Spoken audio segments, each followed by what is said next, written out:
This video is brought to you by patreon.com/worsttake. Get access to exclusive live streams and Discord servers, on-screen shoutouts, and early access to some videos when you join now. Help make sure that we can continue to make content like this by supporting the Patreon. Links are in the description down below. You know, there's been a lot of questionable quarterback trades in the last year that people like to throw out. But is there one quarterback trade that's flying under the radar? Which one are you talking about? I feel like we talk about all of them. Which one are you talking about? We gonna find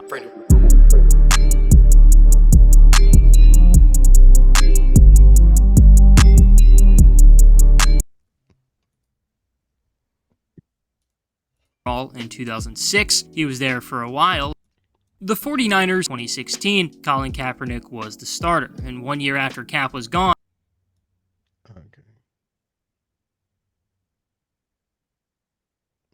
get to the part where he actually fucking talks about Trey Lance. For him. But reports have said that the 49ers have been constantly underwhelmed. Obviously, the Niners hope he's the future, so you need to get rid of the other guy. The big reasoning many have looked at for why he hasn't been traded is that shoulder surgery in March that may have tanked his trade value altogether. The surgery did ruin any kind of trade talks the Niners were having, but now the season is quickly approaching, and the last thing the Niners want is a quarterback controversy. At this point, it seems like every team already has their top option at quarterback. Maybe the Seahawks could be on the prowl, but even then, it sounds like Seattle likes Drew Lock. All right, so this video was made before the season, which I find an interesting point to look at it because we really convinced ourselves that Drew Lock was going to start for the Seahawks. There was no evidence. There was no evidence. None. Just none. Matt Ryan was looked at as the franchise. Again, there were some bad quarterback moves made, right? You know, Russell Wilson, that hasn't been mentioned yet. I'm pretty sure he's going to mention that. But Trey Lance was also traded for. And this is, look, I understand he's been hurt for 2 years. But if we're going to call the Russell Wilson trade a flop after one, and if some of us, not me or Colb, are attempting to call the Deshaun Watson trade a flop after 6 games, then 2 years? 2 years and you traded the same amount of draft picks for Trey Lance and you don't even know if he's better than Brock Purdy? Look, man. Look, listen. It's a bad situation. Like it's a bad situation, but even more than that, it's a weird situation. Because he been hurt this entire time, so you don't really know. You don't really know what you got.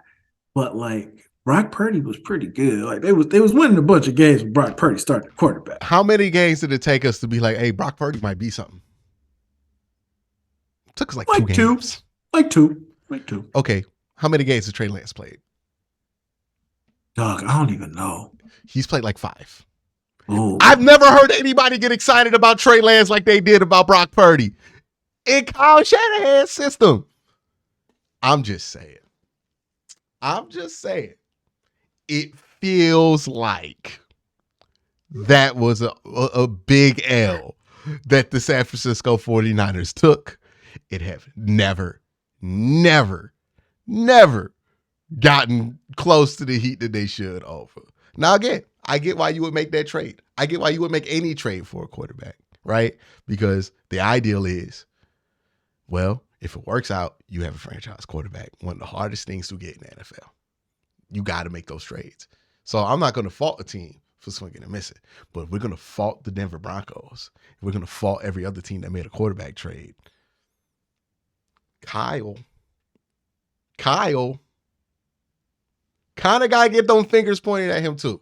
Now, there's another thing about Kyle Shanahan I'm going to point out, but we'll wait till later in this video to point that out. The roster still anyways. Right now, the 49ers can cut him and barely have any cap penalty. See, there isn't any guaranteed money left on Jimmy Garoppolo's deal at all. So then why the hell is he still on the roster? Unless the 49ers have their doubts about Trey Lance. If you take a guy with a 3rd overall pick, you clearly have high hopes for him, but reports have said that the 49ers have been constantly underwhelmed Trey Lance looked like tall Trey Young. by Lance. He was very raw coming out of college, and it seems like maybe it just hasn't all come together. The 49ers used the 3rd overall pick, like I said, at the 2021 NFL Draft on Trey Lance. Really high for a player that many viewed as super raw, mainly because of where he played in college, NDSU, North Dakota State. Lance redshirted his first year, and he threw a single pass for 12 yards and had 82 yards and 2 touchdowns rushing. Then in 2019, Lance got the starting role, and he dominated. The Bison went 16-0, capped it off with an FCS National Championship on the... Nah, we don't got to show all this North Dakota State stuff all here, right? Because, like, you know, I don't know if y'all know, I went to Youngstown State. They kind of already...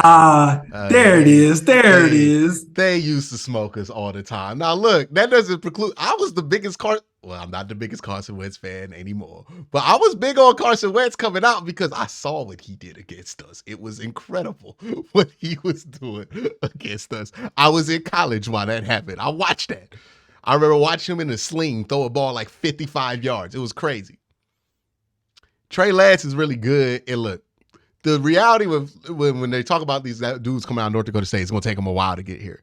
Carson Wentz didn't take that long to show you his potential. And that's all we asking out of Trey Lance. One, he can't stay healthy for whatever reason. Some dudes just don't have injury luck. I'm not going to blame that on him. And 2,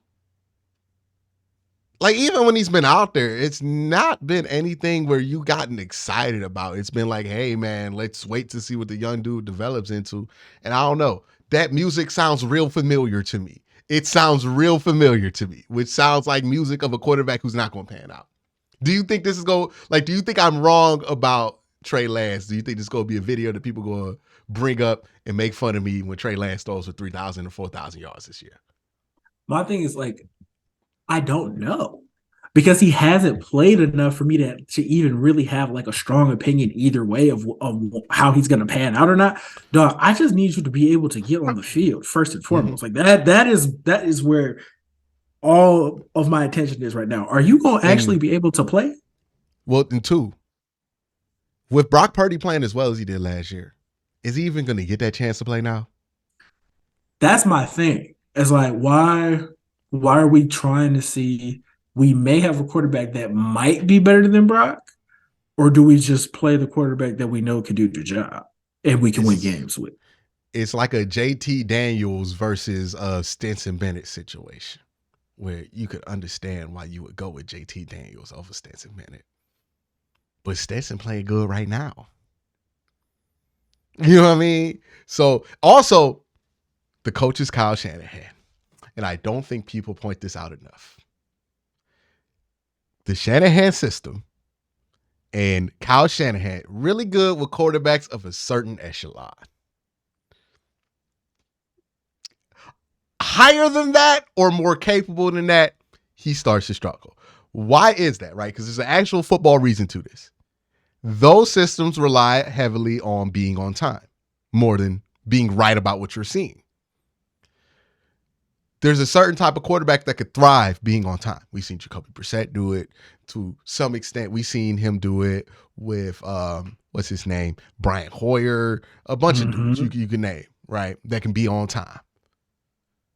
But then you plug Deshaun Watson into that same system that it was trying to do with Jacoby Brissett, and all of a sudden we're like, hey, things got to change.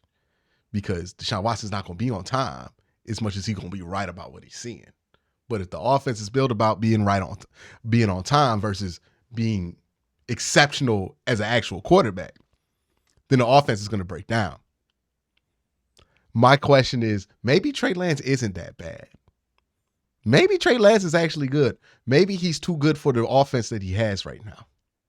That could be a thing. Again, we talked about how much Kyle Shanahan can elevate different quarterbacks. And to the same extent, I got the same question about every zone option coach out there. So Kevin, Sean McVay, all these dudes, we talked about how much they can elevate certain quarterbacks. But how many times have any of these coaches elevated a quarterback that was like great. The only one I can think of is Aaron Rodgers, and that kind of doesn't count because they weren't really actually running that West Coast Shanahan style. They were running Aaron Rodgers plays, and he just happened to be good those 2 years. So we leaving out Matt Ryan. Matt Ryan though, like we leaving out Matt Ryan. Wasn't he elevated?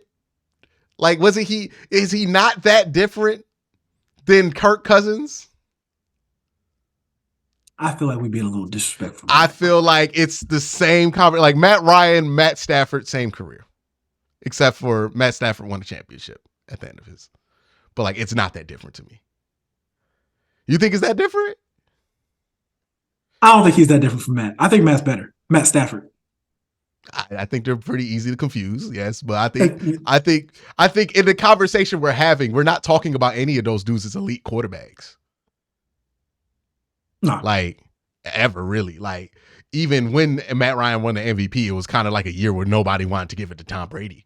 So, like, it was just one of those years. So, again, it's like, the question is like, what can you do with somebody who's actually, like, and again, even with Matt Ryan, we're talking about pocket passing quarterbacks, like, not somebody who could do a lot of extra out there. Who are the quarterbacks that could do other things other than just throw the ball that these guys have excelled with? It's a real question. It's a real question. Like, we think mobile quarterbacks would do well in there, but every mobile quarter, look, they put Malik Willis in that system in Tennessee. He looked awful. Mm-hmm. If you have the ability to run and move on your feet, that means that you don't really rely on being on time that much. And those dudes probably going to struggle in a system that requires you to be on time. So that's, with Trey Lance, there's two parts to that question. One, is it already a failure because you can't justify him starting over Brock Purdy and you traded 3 first-round picks for him? I think the answer to that for me is yes. The second part of this question is Trey Lance actually in a system that's not really great for him? And nobody's going to point it out because it's Kyle Shanahan and we're so used to him elevating certain quarterbacks, but we're not really looking at the skill set of the quarterbacks that system elevates versus the ones that it tends to not? These are good questions to ask, man. But I think at the end of the day, the issue was this. They should have drafted Justin Fields. Like God intended. You don't think they'll be in the same situation with Justin Fields? I think if they would have traded up and just took Justin Fields like they were supposed to, when the Jets took Zach Wilson at 2, I think they would have been fine. But here's my thing with Justin Fields. He got better when they realized he could run. Like when they was like, oh, yo, he can actually run. That's when they got much better. And to a point, it was Justin Fields realizing that too, because he wasn't the most eager runner in college, right? Like he's more eager as a runner now than he was in college. But he would probably have had that same issue, probably extended in San Francisco, where they're relying on him to do different things that he might not be good at. He was always kind of he was more on schedule than Trey Lance was. But still, Definitely. It was like, I think they would be in the same situation. I think, honestly, as hilarious as this sounds, if McCorkle Jones gets drafted there, I think that they elevate that piece of mid until it looks like that's actually a good pick. Oh, yeah, 100%. Because that's the kind of dude he's been shown to be able to work with is a McCorkle Jones. If they don't make the trade and they just draft McCorkle Jones where McCorkle Jones would have been drafted, they would have been fine. But since they traded up for Trey Lance, they traded up for something that they don't know how to use, him or Justin Fields. And now they just kind of wasted a bunch of picks because it's hard to justify starting him. And say what you want about Russ. He gonna start. Say what you want about Deshaun Watson. He's obviously gonna start. You know what I mean? Say what you want about those quarterback trades. But if you gave up the same capital and you out here arguing if this guy going to start over Mr. Irrelevant, okay, you messed up. That's a bad pick. Like, I don't care what he does for the next 2 years. Like, this is, if he does anything in the NFL, it will be in a different uniform. It seems like at this point. And that's a failure for the 49ers. If they decide that they want to, they're going to start Brock, and they're going to roll with Brock, he going to be the starter. We just rolling with that because we know what he could do. And they said, do they try to trade Trey Lance, see if they can get something back for him? And do you think, well, like, what would you give up for Trey Lance right now if you were a team? Fifth? A fifth? Damn. What am I supposed to give up for him? I don't know. What would you give up for Jordan Love? It's the same conversation, except for I've seen Jordan Love have a good game in the NFL. You might get a fourth out of me. Might get a fourth. A fourth in the special team. Like, special teams matter. Hey, you know what I mean? I'll give you a punter. You got my punter. You know what I mean? Could care less. You got my punter for Trey Lance, or like a fifth and a sixth next year or something like that. But I don't think you get a ton for him.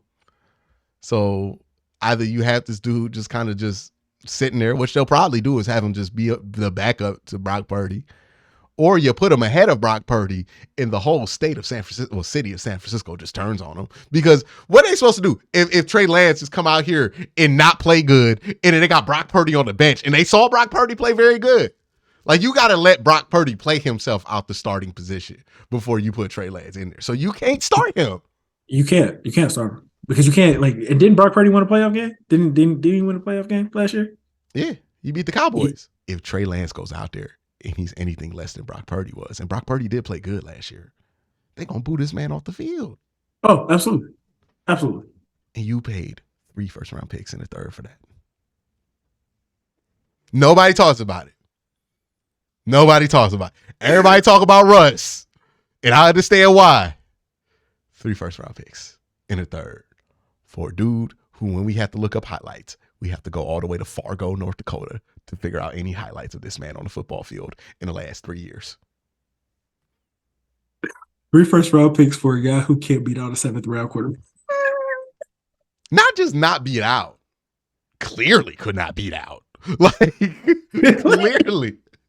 And that's not, look, that's more of a positive for Brock Purdy is a negative for Trey Lance. But it's not good for Trey Lance. Like, when you frame it that way, it's bad, dog. 3 first-round picks. Imagine if the Browns traded for Deshaun Watson and Kellen Mond won the quarterback job. We never heard of it. Never heard of it. I wouldn't be able to show my face. You understand? I wouldn't be able to show my face. But that's what they did with Trey. That's what they did with Trey. And nobody is talking about it. I find this incredible.